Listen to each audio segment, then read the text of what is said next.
আসসালামু আলাইকুম, সবাইকে স্বাগতম।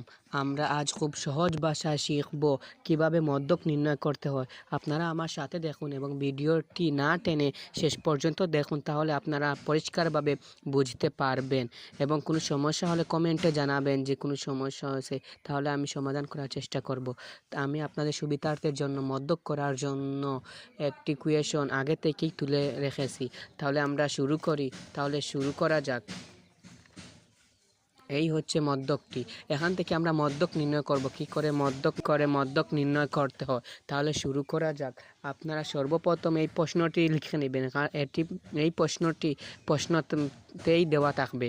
আপনারা শুধু ক্রমযোজিত গণসংখ্যা, মদ্যক নির্ণয় করার সময় ক্রমযোজিত গণসংখ্যা লাগবে, সেটি আপনারা কি জানেন? তাহলে ক্রমযোজিত গণসংখ্যা কী করে বের করতে হয় তা আমি আপনাদের আজ জানাবো। ক্রমযোজিত গণসংখ্যা বের করার জন্য প্রথমে এই 6টি মানে 6 এখানে লিখে দেবেন। 6 বাদ এই 6-এর সাথে এই 16 যোগ হবে। তাহলে 6-এর সাথে আপনারা 16 যোগ করুন, কত হবে? 22 হবে। 22 আপনারা ক্যালকুলেটর দিয়ে যোগ করে দিন। 16 প্লাস 6 22 22 লিখে নেবেন। এই 22-এর সাথে 12 আপনারা যোগ করবেন। 12 যোগ করলে আপনারা পাবেন 34। আর এই 34-এর সাথে আপনারা 13 যোগ করে দেবেন।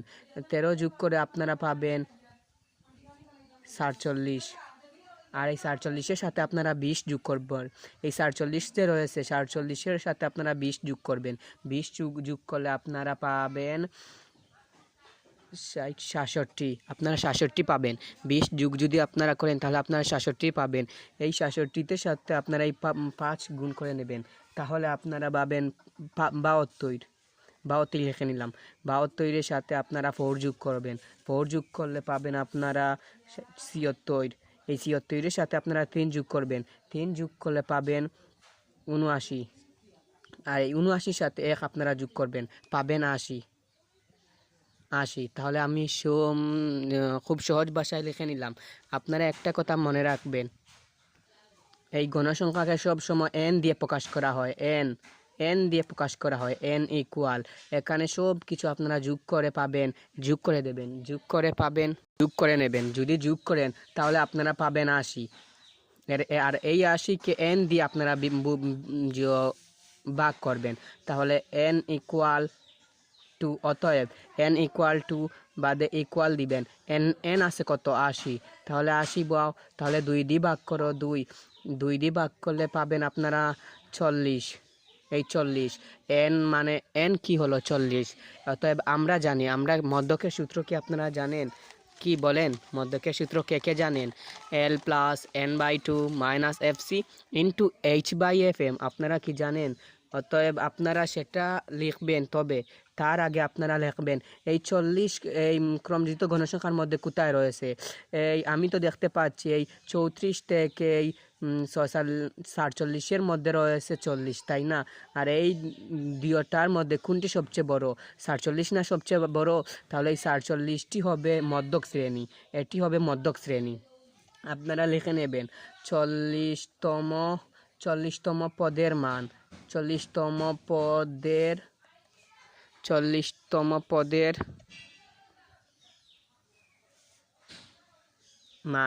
40তম পদের মান কি হবে? মধ্যক হবে মধ্যক। কি বুঝলেন? কি 40তম পদের মান হবে মধ্যক। আর এই 40তম পদের মান আছে কোথায়? এই 41 থেকে 50 শ্রেণীর ভিতরে। আর 40তম পদের মান আছে 40তম পদের মান আছে। পদের মান কি আছে? পদের মান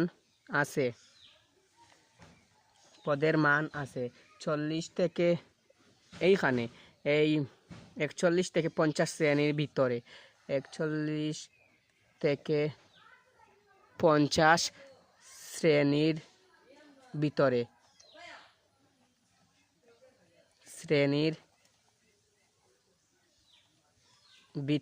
সুতরাং মধ্যক শ্রেণী হবে এটি।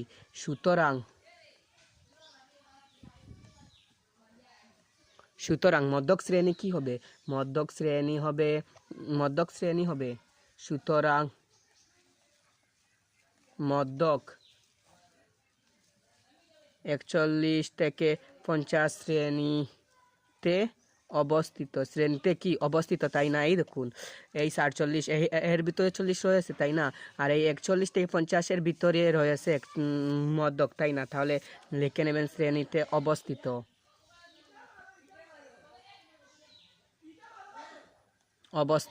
তাই না?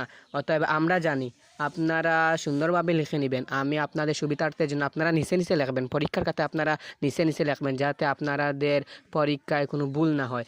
আমি আপনাদের সুবিধার্থের জন্য আমি পেজটি উল্টে নিলাম। এখানে লিখব আমরা জানি।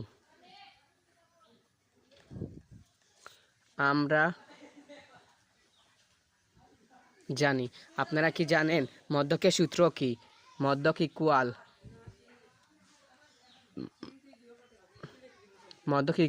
L plus n/2। L plus n/2, আপনারা কি জানেন? L প্লাস n/2 মাইনাস কি FC ইন্টু H/FM। আপনাদের যাতে অঙ্কে কোনো ভুল না হয়, সেই জন্য আপনারা এখানে একটি দাগ দিয়ে এই সূত্রটি এখানে লিখে নেবেন। এখানে লিখবেন, এটি লিখলে আপনাদের কোনো ভুল না হওয়ার সম্ভাবনা কম থাকবে, বুঝলেন? এল আমরা কি পেলাম? এখানে যে রয়েছে মধ্যক শ্রেণী 50 থেকে 40 শ্রেণীতে 41 থেকে 50 শ্রেণীতে অবস্থিত। এই মধ্যক শ্রেণী নিম্ন সীমা হবে এই এল। নিম্ন সীমা কি রয়েছে? 41। তাহলে 41 লিখে নেবেন, 41। তাহলে n/2 ইকুয়াল n/2 আমরা কত পেলাম? এই দেখো, n/2 রয়েছে 40, তাহলে 40 লিখে নেবেন। এইখানে রয়েছে n/2, বুঝলেন কি? এইখানে রয়েছে n/2, তাহলে n/2 লিখে নেবেন 40। এরপরে কি রয়েছে? -FC। এইখানে গিয়ে আপনাদের অনেক ভুল হবে, আপনারা -FC লিখুন। FC কি করে বের করতে হয় আপনারা অনেকেই জানেন না, আমি আজ আপনাদের বলে দেব। FC এই যে ক্রমযোজিত গণসংখ্যা যে আপনারা বের করেছেন, ক্রমযোজিত গণসংখ্যা কি রয়েছে? 47, তাই না? 47 রয়েছে। তাহলে এই 47-এর উপরবর্তী মানে এই 34 যে রয়েছে, এটি হবে FC। তাহলে আপনারা সহজ ভাষায় লিখে নিন, FC কত রয়েছে? 34 আপনারা লিখে নিন। বাদে H কি আপনারা কি জানেন? আমি বিশ্বাস করি অনেকেই H জানেন।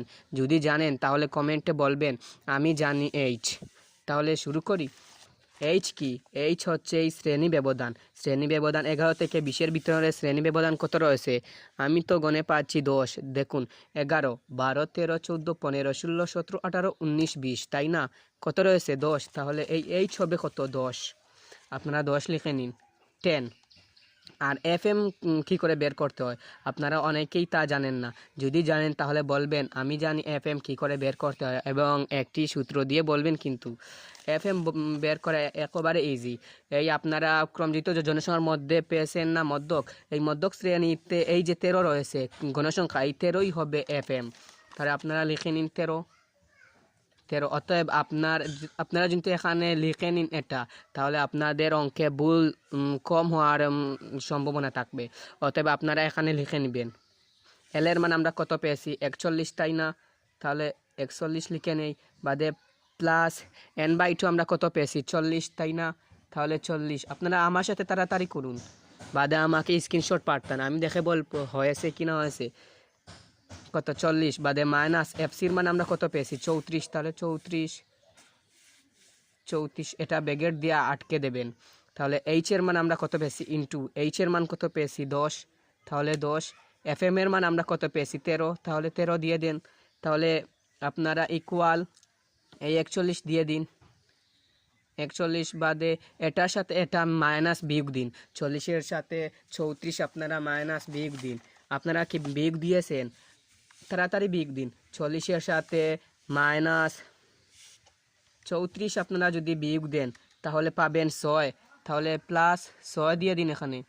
6 ইন্টু 6 ইন্টু 10/13 হয়েছে কি?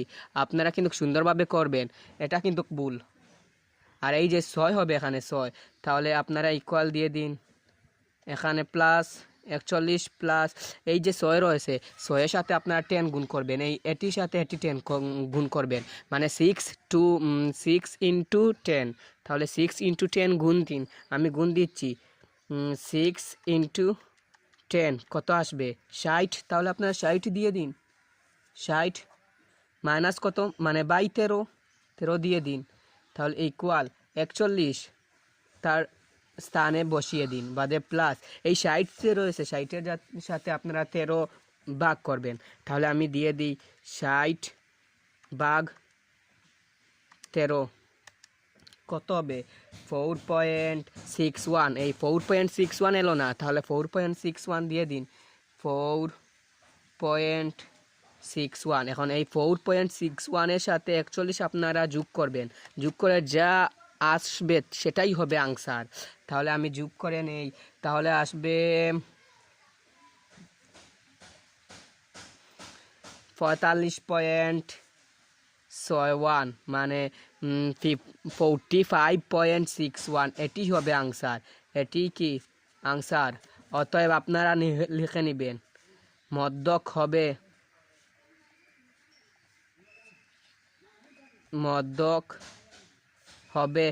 45.61, এটি হলো আনসার। আজকের ভিডিওটি আপনাদের আশা করি ভালো লেগেছে। যদি ভালো লাগে তাহলে বন্ধুদের কাছে শেয়ার করে দিন, এবং এমন আরও নতুন তথ্য পেতে এবং ভিডিও পেতে আপনাদের মতামত কমেন্টে জানান। আমি আপনাদের সুবিধার জন্য আবার এখানে লিখে রেখেছি, এই দেখুন। আপনারা আবার সুন্দর করে স্ক্রিনশট লিখে নিন এবং সুন্দরভাবে করে নিন। হয়েছে কি আপনাদের? বলুন তাড়াতাড়ি। ভিডিওটি ভালো লাগলে একটি লাইক দিন, আপনার মতামত কমেন্টে জানান, এবং এমন আরও শিক্ষামূলক ভিডিও পেতে ফলো করুন এবং সাবস্ক্রাইব করুন। সবাই ভালো থাকবেন। আল্লাহ হাফিজ।